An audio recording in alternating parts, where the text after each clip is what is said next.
राधे राधे भक्तों, जय श्री कृष्णा, जय श्री बांके बिहारी लाल की जय।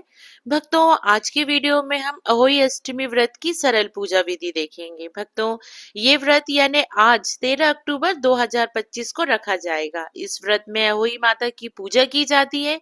इस दिन स्याहू माता का चांदी का लॉकेट बनवाते हैं और हर साल उसमें 2 चांदी के मनके डाले जाते हैं। अहोई पर इस माला की पूजा कर 2 मोती बढ़ाए जाते हैं और व्रत के बाद महिलाएं इस माला को पहनती हैं। इस दिन चाकू या छुरी किसी ऐसी चीज का इस्तेमाल ना करें जिससे किसी को नुकसान पहुंचे। शाम को तारों की छांव में कथा सुनकर तारों को अर्घ देकर व्रत खोला जाता है। भक्तों, तो अब इस तरीके से आपको ये व्रत करना है। यहाँ पर देखिए भक्तों, मेरे पास अहोई माता का ये मैंने कैलेंडर लिया है और इसमें माता की छवि है। मैं इसी कैलेंडर से मैं माता जी का मैं पूजन करूंगी। तो भक्तों, मैंने यहाँ पे जो कैलेंडर में फोटो है उसे मैंने विराजमान कर लिया है। इसके बाद देखिए भक्तों, मैंने छोटा सा मैंने यहाँ पे गेहूं से अनाज से एक छोटी सी ढेरी लगाई। उसके बाद मैंने मिट्टी का कलश लिया है और उसमें मैंने यहाँ पर कलावा बांध दिया है, क्योंकि हम किसी भी कलश को हमें ऐसे विराजमान नहीं करना है, कंठ में हमें कलावा जरूर बांधना है। इसके बाद मैंने इसे पूरे 1 लोटे जल से मैंने इसे भर दिया है। उसके बाद मैं इसे विराजमान करूंगी। इस दिन भक्तों, हमें मिट्टी का कलश लेना बहुत जरूरी होता है। आप चाहें तो 2 कलश भी आप मिट्टी के ले सकते हैं। अगर आपके पास एक है तो आप एक भी ले सकते हैं।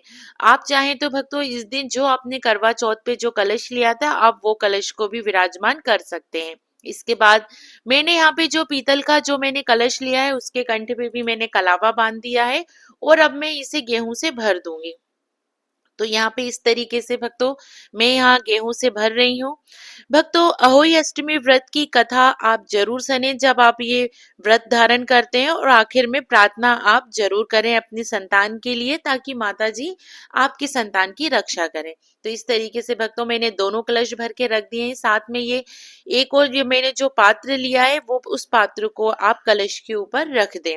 तो इस तरीके से देखिए भक्तों, हमने यहाँ पे कलश की स्थापना कर दी है। इसके बाद देखिए भक्तों, हम सर्वप्रथम हम भगवान गणपति जी की पूजा करते हैं, इसलिए आप भगवान गणपति जी को विराजमान करें। तो यहाँ पे हमने भगवान गणपति जी को विराजमान कर लिया है। इसके बाद देखिए भक्तों, एक पात्र में आप गेहूं से भर लीजिए। उस पात्र के ऊपर आपको दिया विराजमान करना है, दीप को विराजमान करना है। तो यहाँ पे देखिए भक्तों, मैंने दीप की भी स्थापना कर ली हूँ। और सर्वप्रथम हम किसी भी पूजा जब हम करते हैं तो हमें दीप प्रज्वलित करना होता है, क्योंकि दीप हमारी पूजा का साक्षी होता है। तो यहाँ हमने दीप प्रज्वलित कर लिया और हाथ जोड़ के माता जी से अब हम प्रार्थना करेंगे कि हम जो ये व्रत किए आप हमारे व्रत को सफल बनाए। तो ये संकल्प करके आप व्रत को पूर्ण करने के लिए माता जी से प्रार्थना कीजिए। उसके बाद आप शुद्धिकरण कीजिए। संकल्प लेने के बाद आप अच्छी तरीके से शुद्धिकरण कीजिए, प्रेम पूर्वक मन में सच्चा भाव रख के, सच्ची श्रद्धा रख के। इसके बाद देखिए भक्तों, अब हम यहाँ तिलक करेंगे। तो देखिए भक्तों, इस दिन अहोई अष्टमी के दिन यहाँ पर हल्दी का तिलक बहुत ज्यादा महत्वपूर्ण होता है, क्योंकि हल्दी का तिलक इस दिन आपको जरूर से जरूर ही लगाना है। तो यहाँ पर मैंने भगवान गणपति जी को कुमकुम हल्दी से तिलक कर दिया है, वस्त्र रूपी कलावा समर्पित कर दिया है, जनेऊ समर्पित कर दिया है। इसके बाद में पुष्प समर्पित करूंगी। तो इस तरीके से हम भगवान गणपति जी की हमने पूजा कर ली है। इसके बाद आप माता जी की पूजा करेंगे। तो यहाँ पे सर्वप्रथम हम इस तरीके से हम यहाँ सभी को तिलक कर देंगे। तो मैंने तस्वीर में छपी सभी को मैंने तिलक कर दिया है। तो यहाँ पे आप कुमकुम हल्दी से तिलक करेंगे। आप चाहें तो चंदन से भी तिलक कर सकते हैं, लेकिन हल्दी आपको जरूर से जरूर लेना है। तो यहाँ पे मैंने हल्दी कुमकुम से तिलक कर दिया है। मैंने यहाँ पे अक्षत समर्पित कर दिए हैं। और भक्तों, आप माता जी को आप चुनरी जरूर समर्पित करें। तो यहाँ पे देखिए, मेरे पास ये लाल रंग की चुनरी है। तो यहाँ पे मैंने तस्वीर के सामने इस तरीके से मैंने चुनरी को समर्पित कर दिया है। इसके बाद देखिए भक्तों, आप कलावा भी समर्पित कर सकते हैं। तो यहाँ पे मैंने कलावा इस तरीके से समर्पित कर दिया है मैंने। तो कलावा समर्पित करने के बाद आप प्रेम पूर्वक आप पुष्प समर्पित कीजिए। तो यहाँ पे माता जी का नाम लेते हुए, जयकारा लगाते हुए आप पुष्प को समर्पित कर दीजिए।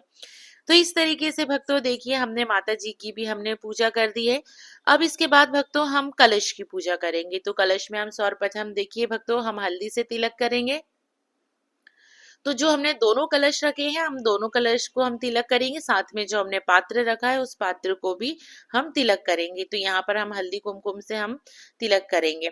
देखिए भक्तों, जब आप पूजा करते हैं, जब आप हल्दी समर्पित करते हैं, तिलक समर्पित करते हैं, पुष्प समर्पित करते हैं, तो आप माता जी का आप जयकारा जरूर लगाते हुए आप इस तरीके से समर्पित कीजिए। तो यहाँ पे हमने प्रेम पूर्वक जयकारा लगाते हुए हमने पुष्प भी समर्पित कर दिए हैं, और जो पात्र था हमने उस पात्र में भी हमने पुष्प समर्पित कर दिया, और थोड़े से गेहूं हमने उसमें समर्पित कर दिए इस तरीके से।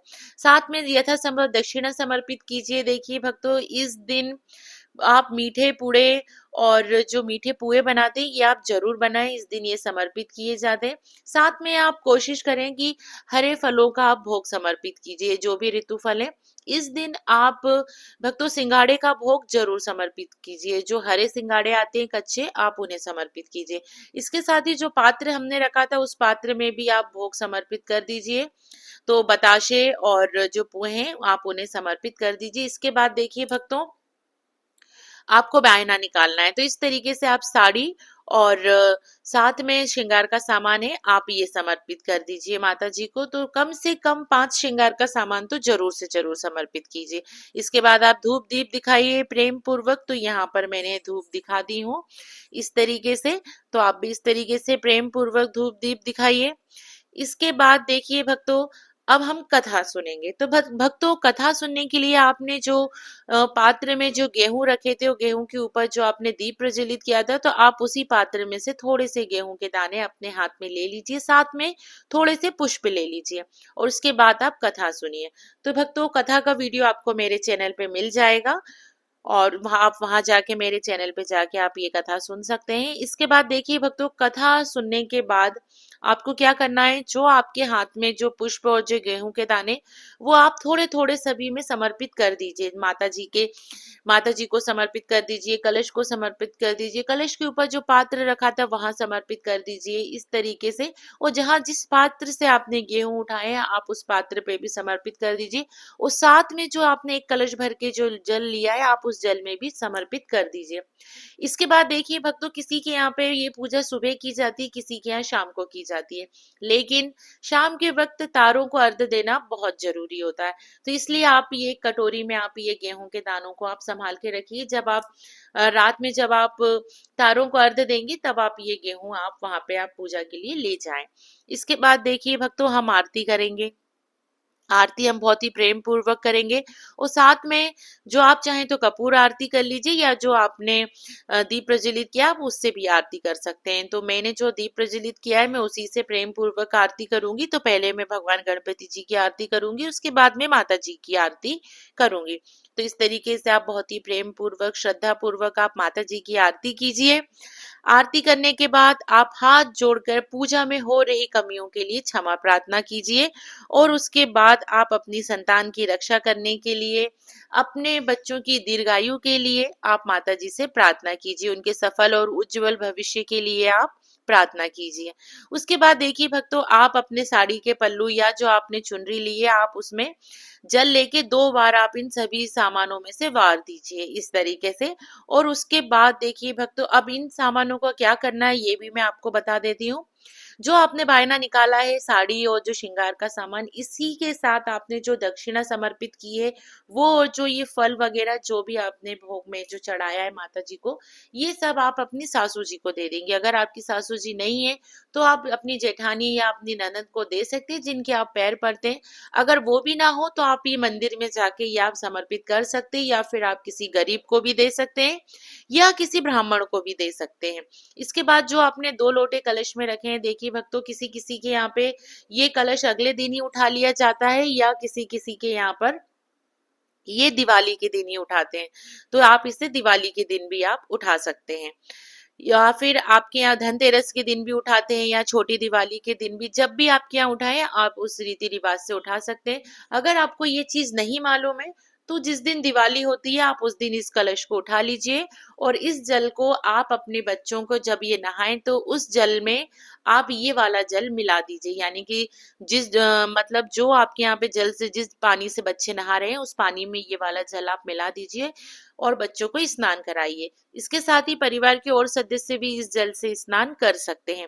तो इस तरीके से भक्तों हम ये पूजा हमारी पूर्ण होती है। भक्तों किसी किसी के यहाँ साहू माता जी के, जो आप लोगों के यहाँ पे भी चांदी का लॉकेट बनाया जाता है, साहू माता जी का चांदी का लॉकेट बनवाते हैं और उसमें हर साल 2 चांदी के मन के डाले जाते हैं और उसकी पूजा करते हैं साथ में, क्योंकि वो हम कलश को पहना दिया जाता है और जब हमारी पूजा हो जाती है तब हम वो माला हम स्वयं धारण करते हैं। अगर आपके यहाँ ये माला होती है तो आप उस माला की भी पूजा कीजिए और अगर नहीं होती है तो आप इस तरीके से साधारण तरीके से भी पूजा कर सकते हैं। बस भक्तों इस बात का ध्यान रखें कि जिस दिन आप ये व्रत करें उस दिन आप किसी भी आप चाकू छुरी का इस्तेमाल ना करें, कोई सब्जी वगैरह ना काटें। इस दिन सिर्फ आप भगवान का भजन करें, प्रेम पूर्वक रहें सबके साथ और श्रद्धा के साथ आप ये व्रत करें। और इस दिन आप कोशिश कीजिएगा कि आप ज्यादा से ज्यादा आप परिवार के बीच बैठ के आप समय बिताएं और जब ये पूजा करें तो आप अपने बच्चों को भी अपने साथ इस पूजा में शामिल कीजिए। तो भक्तों आप सभी को अहोई अष्टमी व्रत की बहुत बहुत शुभकामनाएं और प्रेम पूर्वक आप सभी भक्तों को राधे राधे।